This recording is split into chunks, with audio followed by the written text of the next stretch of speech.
и вам выдали А94 с пометкой DT. Статус, который не позволяет вам работать официально на территории штата. Каким образом наличие юрлица поменяло ваш статус? За ваши действия вы будете расплачиваться не сегодня и даже не завтра. Советы из ряда «вас поймут», «вам простят». Это очень наивно. Законодательная база Америки, она устроена таким образом, что ошибок она не прощает. Не создавайте себе проблемы на ровном месте. Но тем не менее, эти же люди с уверенностью заявляют, что все будет хорошо, прокатит, мы открываем фирму, мы работаем на траках, все будет хорошо. Не думая о последствиях, которые неминуемы, если вы нарушаете миграционный закон, а вы его нарушаете, если открываете LLC. Суть этого видео состоит в том, чтобы беречь вас от принятия каких-либо спонтанных решений, которые впоследствии навлекут беду.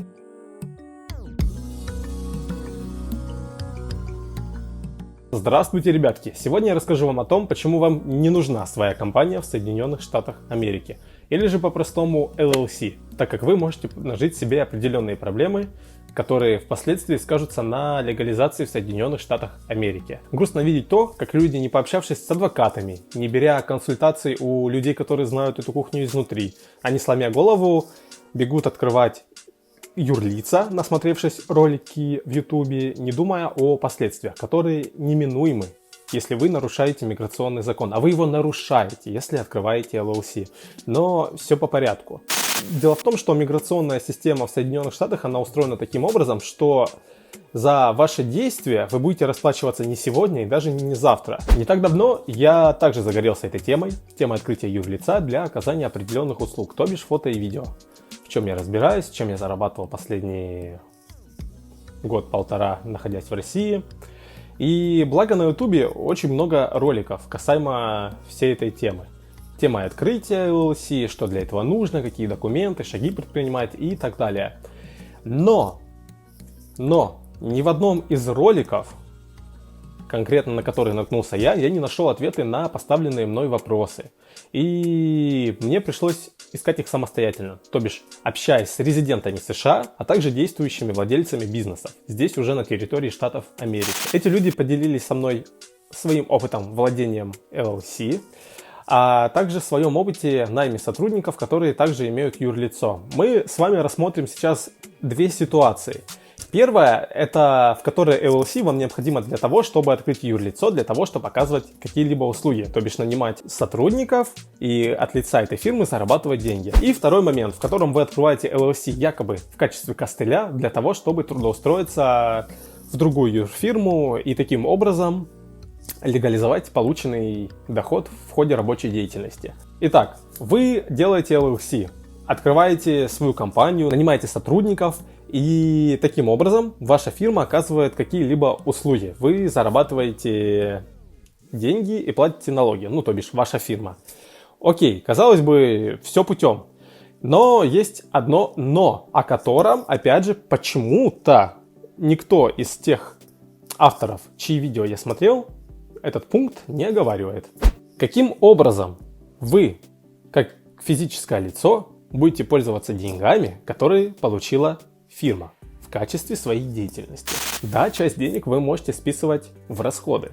Допустим, купив автомобиль, какой-нибудь шкаф, технику для съемки и так далее. И пользоваться ими в собственных нуждах. Но, как только станет вопрос выплаты денежных средств себе, как директору или президенту компании, тут стоит вопрос, на основании чего вы, как физлицо, получаете деньги. С фирмой все прозрачно, все по документам, тут не подкопаешься. Но конкретно вы, какое право имели получать денежные средства, к примеру, если ваш статус DT не соответствовал данной операции. Я просто вам напоминаю, что с полученных средств вами, как физлицо, вы также должны уплатить налоги.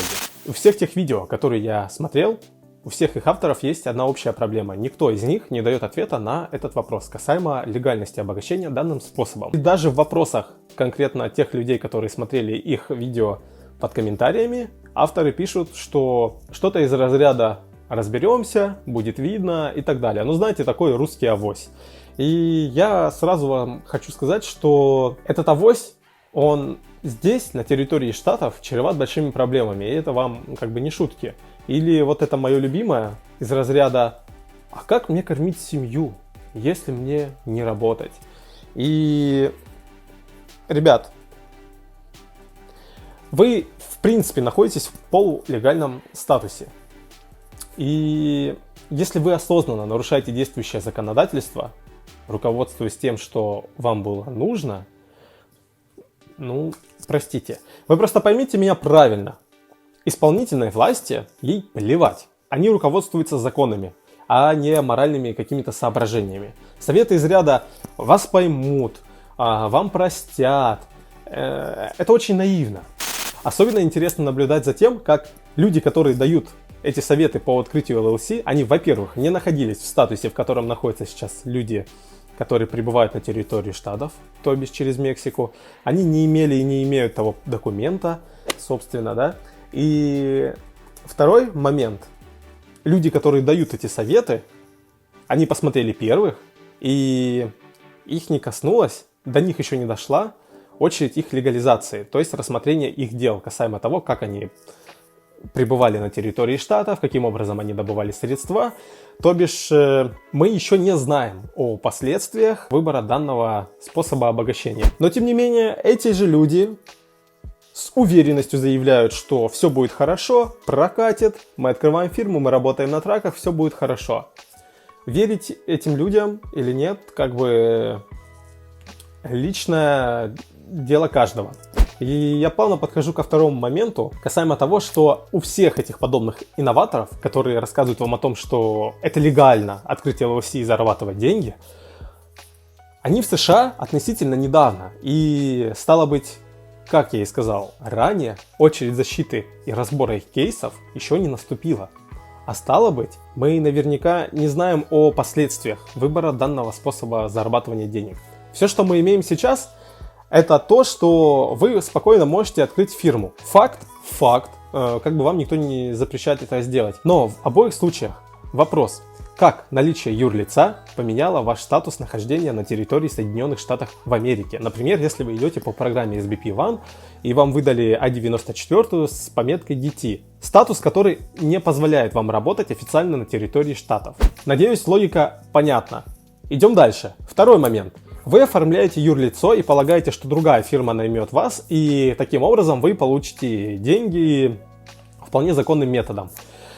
Опять же, так же, как и в первом случае, вопрос с налогами физлица остается открытым. Также вы должны знать, что в случае, если один LLC оплачивает работу другого LLC, это создает определенные трудности платящему. Вместо стандартной формы W2 работодатель обязан заполнять и другие. Более того, и налогов он заплатит в этом случае больше. Как сказал один из тех людей, у которого я брал консультацию, зачем мне платить больше, заниматься определенной бюрократией, если я могу просто нанять физлицо? Какими уникальными навыками должен обладать человек, чтобы работодатель умышленно пошел на эти трудности? Скажите мне, пожалуйста. Не нужно строить иллюзий по поводу себя.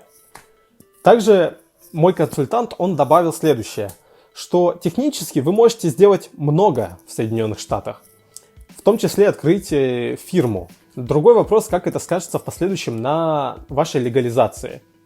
Когда станет вопрос о том, чем вы занимались, всплывет и явное грубое нарушение текущего законодательства, которое вряд ли придаст вам определенных очков. Конкретно в моем случае, переходя границу, офицер миграционной службы, он мне сказал, что до даты моего слушания я не могу ни работать, ни учиться. Все. Статус детей, в котором я сейчас нахожусь, он не позволяет официально этого делать. Что же делать? Ребят, все предельно просто. Оформляете SSN, оформляете Work Authorization по 765 формой, или дожидаетесь своего первичного слушания, запускаются ваши часы, таким образом вы через полгода также получаете те или иные документы.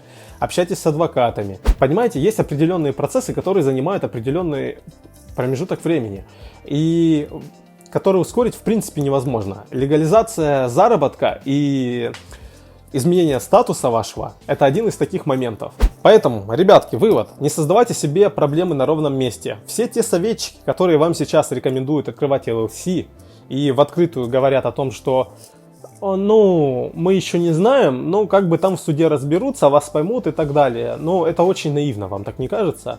И суть этого видео состоит в том, чтобы уберечь вас от принятия каких-либо спонтанных решений, которые впоследствии навлекут беду. Мы наверняка не знаем, как это скажется все на легализации.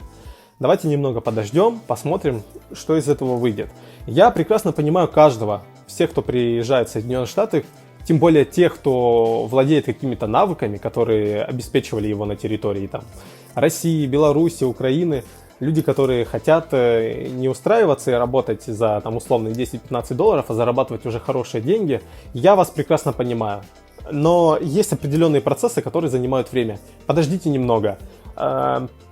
Делайте все по уму, общайтесь с адвокатами, но не слушайте советчиков из Ютуба, уповая на то, что вас не коснется, вас поймут, вас простят, и с вами все будет хорошо. К сожалению, или к счастью, законодательная база Америки, она устроена таким образом, что ошибок она не прощает. Думайте наперед, чтобы ваша излишняя активность она не навлекла на вас беду. А вот что точно не навлечет беду, это подписка на канал и лайк этому видео, который, возможно, уберег вас от определенных проблем. Спасибо за внимание, за просмотр и всем пока!